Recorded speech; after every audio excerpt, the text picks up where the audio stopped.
also. Oh, will Dad come down? Look, we must keep this quiet. We can't go beyond this table. If my father finds out what we've planned, he will nail me to the wall. I left my message. Yeah. You want me to come get you and take you to get your car? Why are you all sitting on one side of the table? Sorry, Chrissy, put those pet paws on Bobby. He's walking like a retard. Good boy. Oh. Is he awake?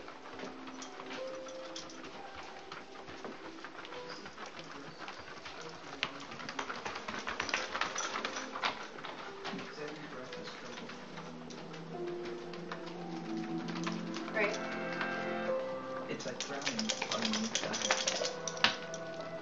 Yeah, oh yeah. The power to be alone. Well, he doesn't eat that much, so that's all he's gonna have. You got shoes on? Come here. You got shoes on?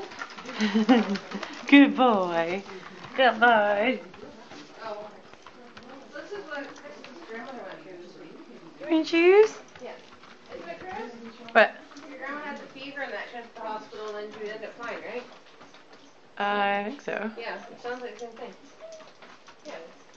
I think it's just all, like, it's that time of year people get sick